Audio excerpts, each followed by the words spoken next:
Within weeks, 5 would be dead and thousands of others exposed to one of the deadliest bacteria known to man.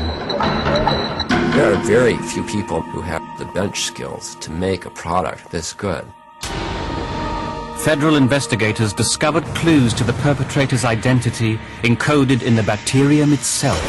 There are 89 different types of anthrax, but each one has its own kind of trail. This one led directly back to our own defense establishment. Was the U.S. government hiding a terrorist inside America's biodefense community? Some say yes, and that the official government investigation was a sham. The only people who know anything about the subject are also the suspects. They're protecting this individual. What we're dealing with here is an inside job with a real insider who has secrets that nobody wants to get out. It's going to be too humiliating, too embarrassing.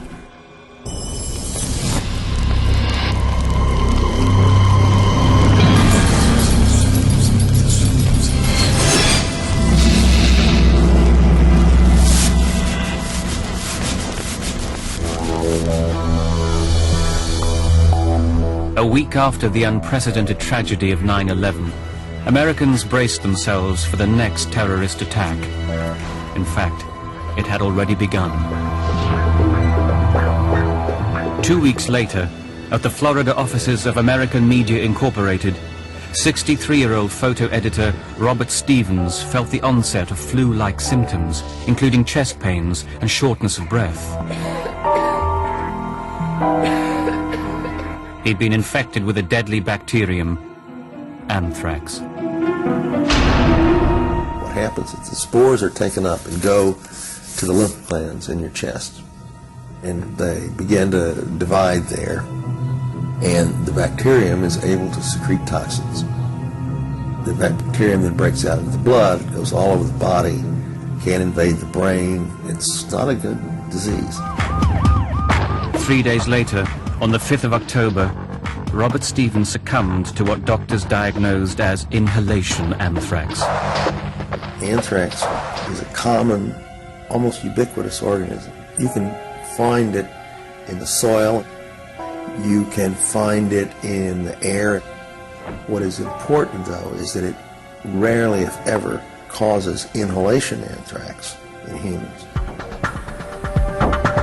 Because anthrax has an incubation period of as many as 45 days, it was unclear where or when Robert Stevens had been exposed. Doctors hoped his case was an isolated event. But 3 days after Stevens' death, one of his colleagues also tested positive for inhalation anthrax. Those cases are extraordinarily rare. As it began to unfold, I wondered whether this wasn't the second punch from 9/11. Within hours, FBI agents had sealed off the AMI building and discovered anthrax spores at Robert Stevens' desk and post-collection point. More anthrax was recovered from the AMI post room. All the spores were sent for immediate forensic testing. By the 10th of October, the analysis of the spores was complete. The results were horrifying. The bacterium that killed Robert Stevens and eventually infected 7 of his colleagues was identified as the Ames strain, a strain long favored by and under the near total control of the U.S. biodefense program.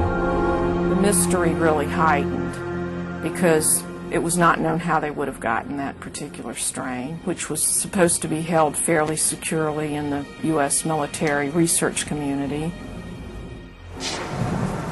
2 days later, whatever hopes remained that this was an isolated incident was shattered when an assistant to an NBC newsreader in New York was diagnosed with anthrax poisoning. She told investigators that just 2 weeks earlier she'd handled a suspicious envelope. Investigators quickly tracked down the envelope at the NBC's headquarters. Inside was a photocopy of a handwritten letter that read, 09-11-01, this is next, take penicillin now, death to America, death to Israel, Allah is great. The following week, it was discovered that a similar letter had been sent to a reporter at the New York Post.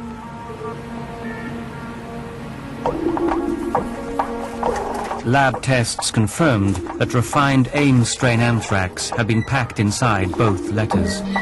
Americans should not be scared. Anthrax is not contagious.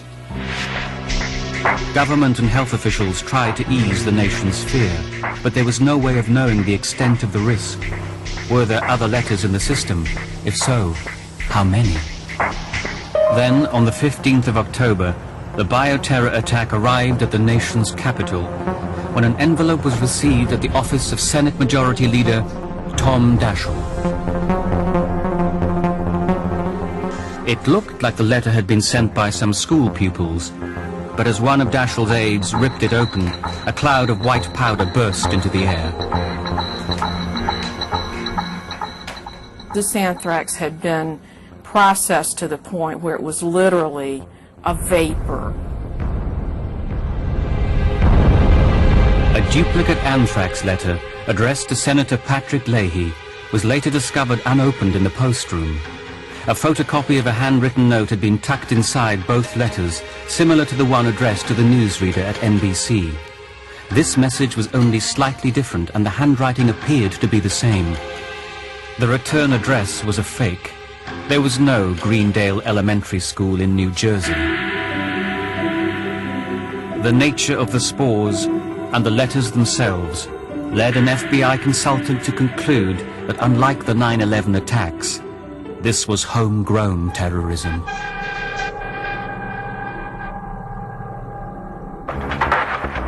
Don Foster, a specialist in the field of textual analysis, was brought in by the FBI to help create a profile of the suspect.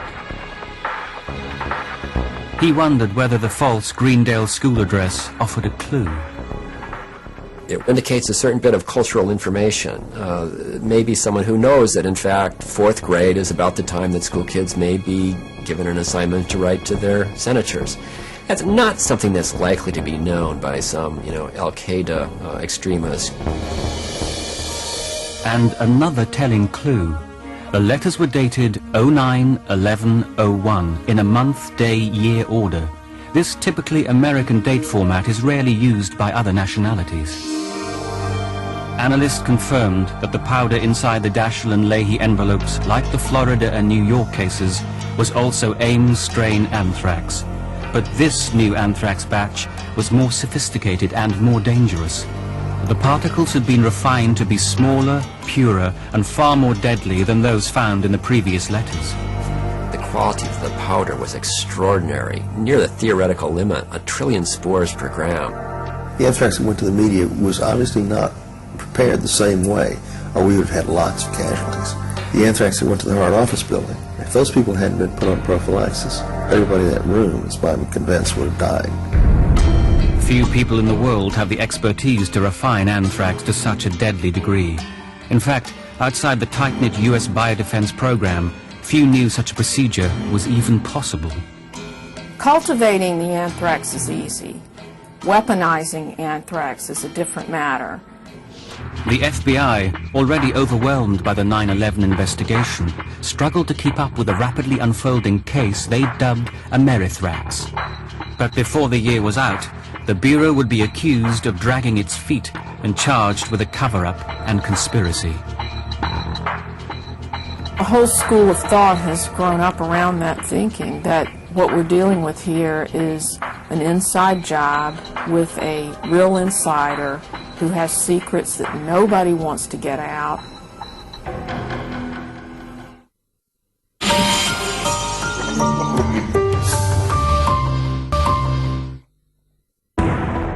By November 2001, the extent of the first bioterror attack in U.S. history was still being assessed. Letters laced with anthrax spores had claimed the lives of 5 Americans and infected at least 18 others nationwide. Envelopes sent to Senators Tom Daschle and Patrick Leahy contained a highly dangerous processed anthrax that contaminated other letters randomly. In the course of mailing the letters, they were given rough treatment in postal sorting machines that no one not familiar with the post office would have known about. And this forced the anthrax spores through the pores of the paper in the envelope. The anthrax itself had been identified as a derivative of the Ames strain, controlled by the American Biodefense Program. The technical quality of the anthrax raised disturbing issues. The United States is a signatory to the 1972 Biological Weapons Convention, which restricts all member nations to the study of how to defend against biological attack and forbids the development of offensive germ warfare. If it turns out that the person who did this was actually an insider creating a variety of Ames strain for use in weapons, then they violated every convention and every protocol known to man. On the 9th of November, the FBI released a profile of the suspected perpetrator, and the Bureau soon began focusing on domestic suspects.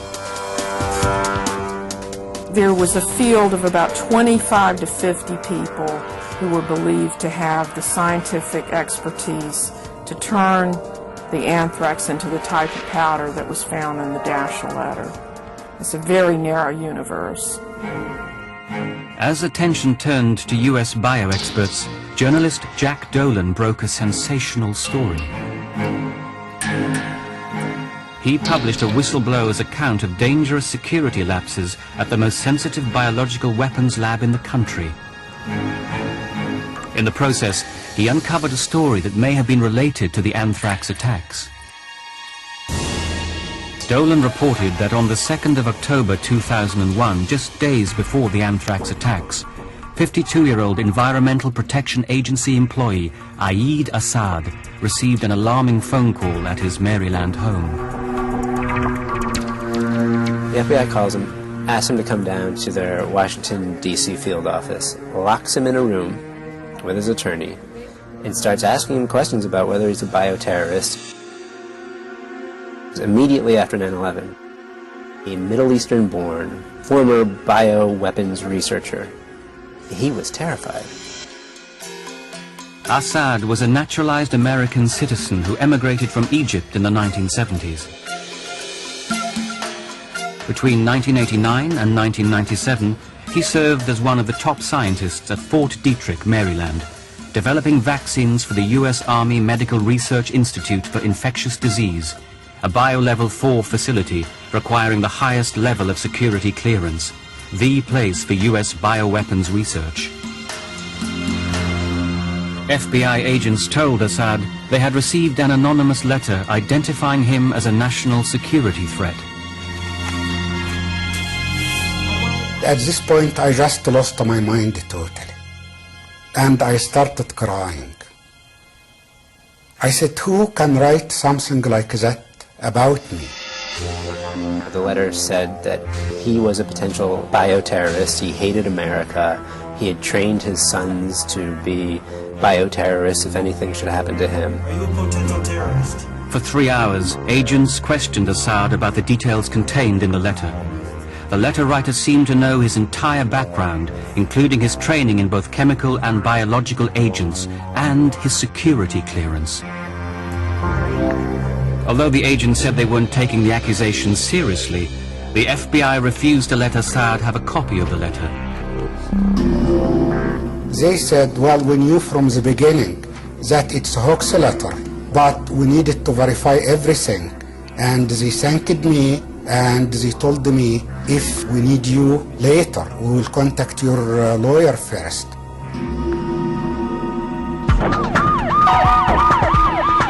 That same night, Robert Stevens was admitted to a Florida hospital, already dying from acute inhalation anthrax.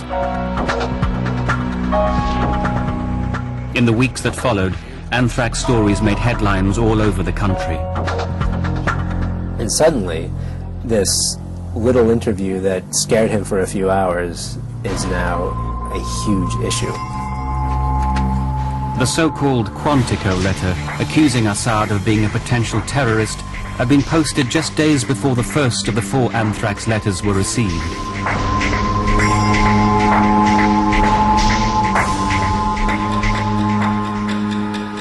Was the person who denounced Assad to the FBI the same person who launched the Anthrax attack? The first thing in Daschle and Leahy's letter was, Allah is great. And in my letter it says, this guy is religious fanatic. Second, it says, this guy has a grudge against the U.S. government. If you go back to Leahy and Daschle's letter, it says, death to America. Was Assad being set up? So I immediately called the FBI and I said, I am willing to offer my help to you guys. They said, well, unfortunately we are not working on the Anthrax case, but we will refer your name to the Anthrax group, and if they need to talk to you, they will call you. When he didn't hear from the FBI, Assad called again. His lawyer called, but still no one from the FBI followed up. Assad was sure his accuser and the terrorist was someone who knew him from Fort Detrick, the nation's center for biodefense research. His time at the laboratory had been full of bitter political infighting. It was difficult for me to be a civilian in the middle of military because they discriminate against foreigners, people of color, and women. Assad claims that two scientists at the lab began a campaign of harassment against him in 1991, following a dispute over the authorship of a scientific paper. They hounded him. They wrote this long poem mocking Assad's ethnic origins, mocking his language skills. They created this big rubber camel and they had all these sort of sexual attachments to it. It was just bizarre to see people who you would expect to have like the highest level of discipline perhaps in the country behaving this way. Assad lodged a racial discrimination complaint against several of his colleagues. A subsequent investigation revealed other, more serious problems. According to these army transcripts, in the early 1990s, Fort Detrick was a security disaster. Many scientists and former employees were known to sneak into the labs to work on personal projects after hours. The most sensational revelation was that over 24 deadly pathogens in use between 1990 and 1992 were simply unaccounted for, including anthrax. One scientist who worked with botulinum, he got laid off in the late 90s, and he told us a story of how he would go into his lab, pack up boxes, and walk out to his car. He did this over a course of days, and he says he didn't take anything lethal, but he could have taken enough botulinum to kill the planet. Events at Fort Detrick reveal a long-standing pattern of lax security in military and civilian research facilities across the country. I did quite a bit of research into that area and talked with a number of scientists about the freedom of movement of pathogens in this country, and walked away from that very, very scared as an individual. Clearly, they pass samples around. They take samples out of labs. They conduct research in their own home laboratories, and they've done this for years, for decades. The loose controls on biotoxins complicated the FBI's search for the origin of the anthrax, and by the end of 2001, the investigation had apparently made little progress. But one leading scientist suspects there was another reason for the government's inability to find a suspect. She alleges that the FBI was possibly protecting a U.S. bioweapons insider. The connection of the case to the U.S. biodefense program suggests that there might have been government officials who were involved either directly or indirectly, and that prosecuting them could be a political embarrassment.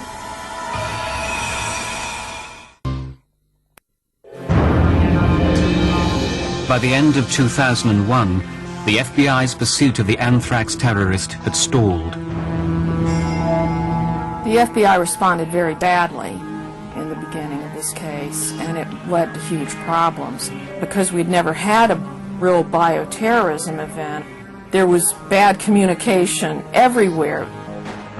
Another independent expert involved in the FBI's anthrax investigation was also critical of the Bureau's performance. Textual analyst Don Foster is convinced that the culprit was a U.S. biodefense insider. A university lecturer who studies writing patterns to unmask anonymous texts, Foster was asked by the FBI to examine the documents in the anthrax attacks.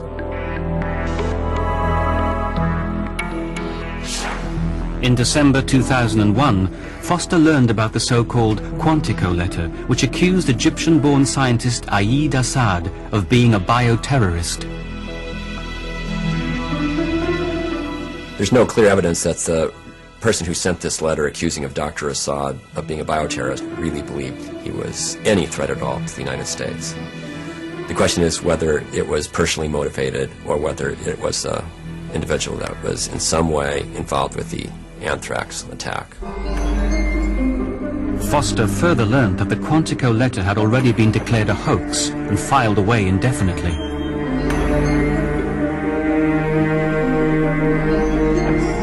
Could this letter writer, never pursued by the FBI, have been involved in the anthrax attacks of 2001?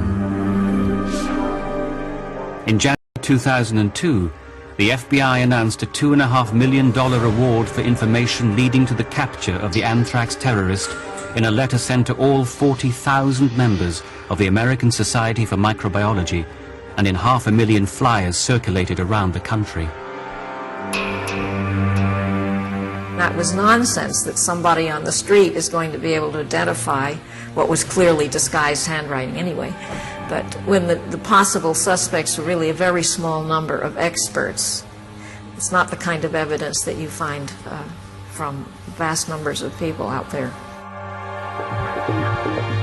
Since the attacks, scientist Barbara Hatch Rosenberg had been pursuing her own anthrax investigation based on the available evidence and her own confidential sources, and was beginning to have doubts about the official investigation. I had been talking to people I knew on the inside and learning some things. The FBI seemed not to be following up on pieces of evidence that were known to have been given to them. Rosenberg's claim was supported by the fact that 4 months after the attack, the FBI had still not reviewed personnel files at the labs that carried the Ames strain of anthrax, including the laboratory at Fort Detrick, Maryland. Don Foster and Barbara Rosenberg both believe the anthrax terrorist was a U.S. bioweapons insider. Both believe that the perpetrator did not intend to kill people. As evidence, they point to the second batch of sophisticated anthrax and the letter that came with it. The letters themselves warned that this was anthrax and that people exposed should take an antibiotic. That same anthrax, if spread in a subway station or a public place without warning, could have killed many, many people. So this looks more like some other motive at work. Either they were looking to see what effect a letter like this would have for future reference, or the offender's original intent was to make America wake up and say, we are vulnerable to a biological terror attack. Foster reported his findings to the FBI. Rosenberg published hers on the internet. Over time, Rosenberg's postings became more pointed. She clearly had someone who she regarded as the prime suspect, and she would leave tantalizing clues about this person's identity. Although Rosenberg didn't publicly name anyone as a suspect, Don Foster's findings led him time and again to the same name. A prominent U.S. bioterror expert and former employee at Fort Detrick, Stephen J. Hatfill. Mr. Hatfill had published a number of things that were publicly accessible on the internet. Much of the information seemed to be compatible with the kinds of men who fit the profile. Hatfill made a reputation for himself by preaching the dangers of bioterrorism. In a 1998 interview with the Washington Times Insight magazine, Hatfill speculated that 3 1997 incidents of unexplained illness due to noxious fumes at Washington and Baltimore airports could have been a form of testing for a possible future terrorist attack, perhaps next time using anthrax. Authorities have never revealed the origin or the nature of these fumes. In the same article, Hatfill also discussed his work and research experiences in Rhodesia during the late 1970s, when an anthrax epidemic afflicted 10,000 people. It was the worst outbreak of anthrax ever recorded in a part of Africa where anthrax rarely occurs. Some reports suggested that this outbreak was a deliberate biological attack carried out against black townships by Rhodesia's government-backed zealous Scouts militia. According to his own CV, Hatfill served with the zealous Scouts during that time.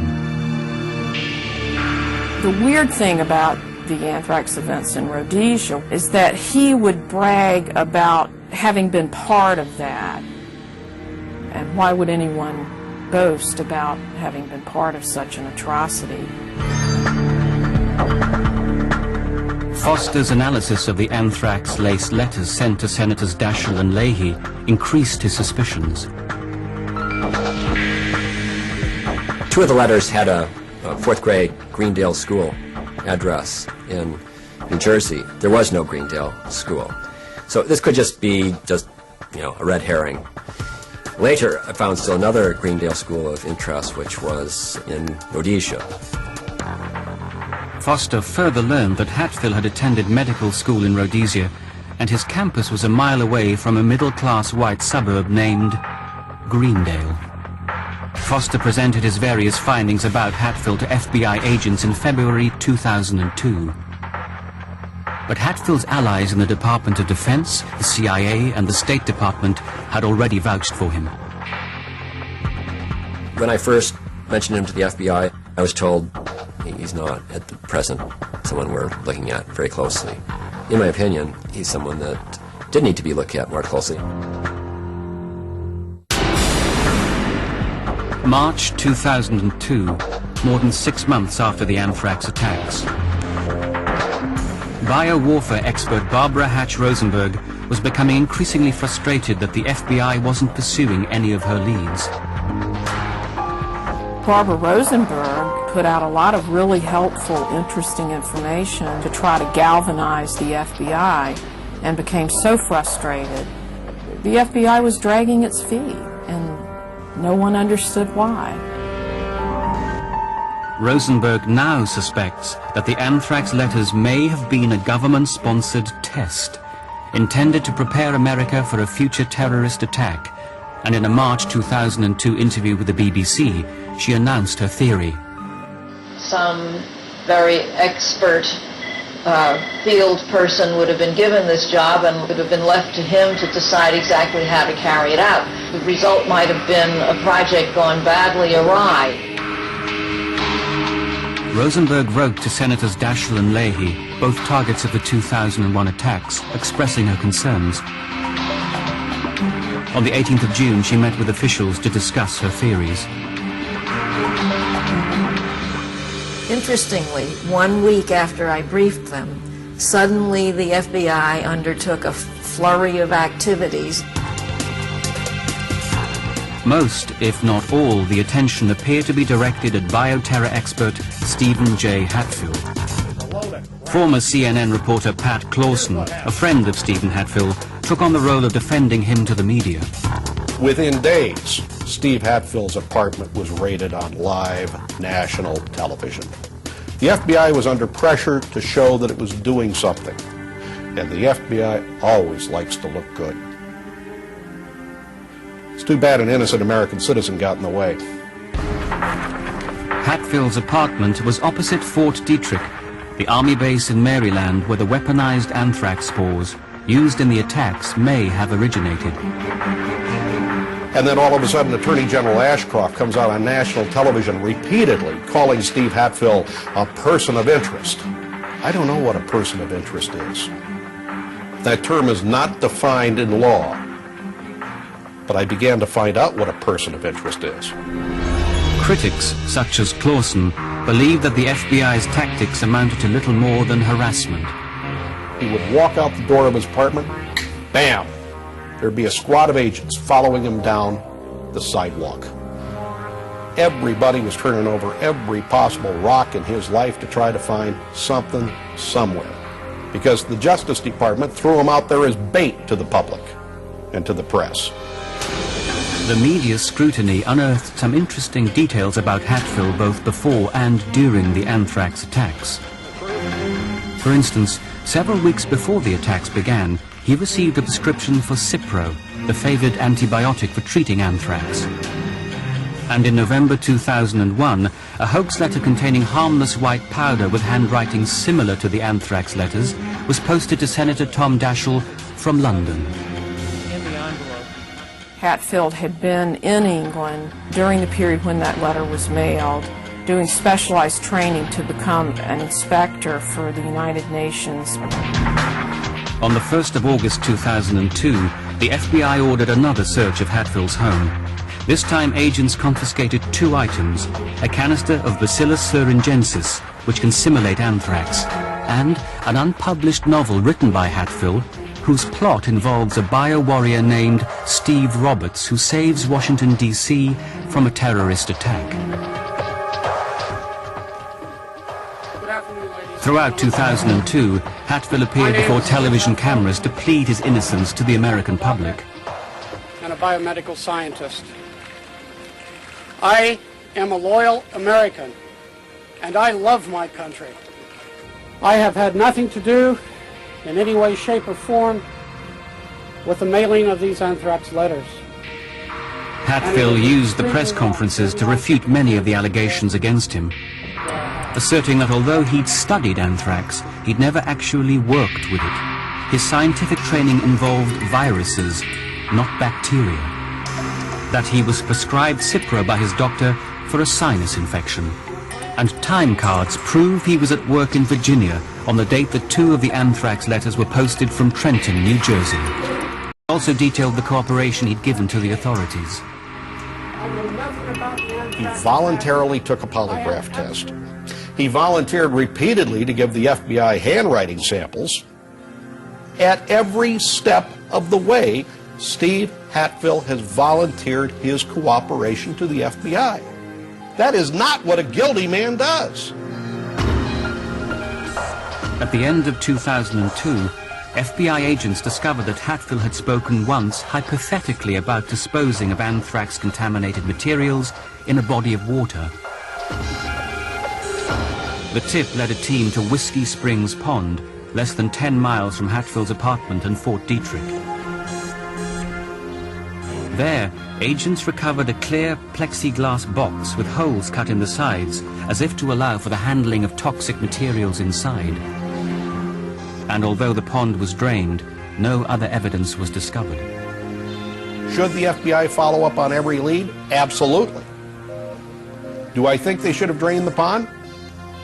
Why not? But I know this much. Didn't have anything to do with Steve Hatfield, because Steve Hatfield doesn't have anything to do with the anthrax case.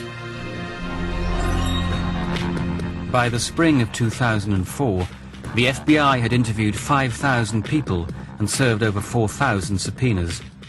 But Stephen Hatfield remains the only so-called person of interest. Back in August 2003, Hatfield filed a suit against Attorney General John Ashcroft and the Justice Department, charging the government with waging a patently illegal campaign of harassment against him. His case is that the FBI, lacking any real suspects, offered him up as sort of a scapegoat to make a public appearance that they were doing their job. I mean, you hope that's not the case. Had the Bureau's focus on Stephen Hatfield defamed an innocent man, and in fact helped the real anthrax murderer go free? The FBI of 2001 was far more geared up to chase mafia guys and bank robbers than it was international terrorists or bioterrorist or any type of terrorist. They didn't develop the skill set that they needed to properly deal with these kinds of cases. Now they're trying to, and I wish them Godspeed, but the damage has already been done.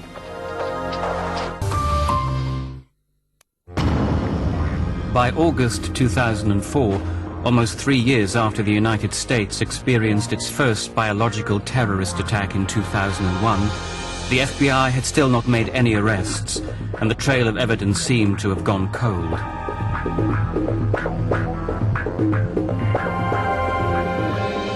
Even now, the FBI has been unable to account for the most baffling failures of its investigation. US military labs and their personnel would have been the most obvious starting point, but it took the agency at least 4 months to begin reviewing the personnel files from these labs. For this reason and others, critics contend that the FBI's handling of the anthrax case went beyond mere ineptitude. It smacked of a cover-up. In the last couple of years, information about various secret biodefense programs has become public. The work that they expose shows that the U.S. has been developing components of biological weapons, offensive biological weapons. It's also known that the Army and Navy have a history of conducting secret risk assessments designed to test the vulnerability of American cities and civilians to biological attacks. Since the 1950s, whole cities have been bombarded with live bacteria, supposedly harmless, but causing illness and death for some Americans who are immunocompromised or who have respiratory ailments. And these kinds of things just need to be stopped, and there has to be some accountability. In the 1950s and 60s, the US Army staged mock biological attacks on major American underground systems. According to Army documents, on the 8th of June 1966, more than 1 million unsuspecting commuters aboard the New York City subway were exposed to supposedly harmless anthrax simulant spores. Could the 2001 anthrax attacks have been another risk assessment test? Barbara Hatch Rosenberg suspects so. The letters could have been part of a planned study to determine the risks of a real anthrax letter. And you can imagine a number of ways in which somebody might have perverted that study and done something dangerous. If the government did order the anthrax attacks, and that information was made public, it would be a public relations disaster. That's because, in accordance with international treaty, the US has pledged not to develop bioweapons. The Biological Weapons Convention of 1972 came about because President Nixon unilaterally renounced biological weapons, and he ordered that all of our weapons and agents should be destroyed, and they ultimately were. And the United States, I believe, has, until at least recently, been in compliance with the treaty. For decades, the US has supported a global ban on bioweapons, a position that leads most experts and investigators to doubt that the 2001 anthrax attacks were part of a modern risk assessment. Such a conspiracy would be too vast and complex to be realistic.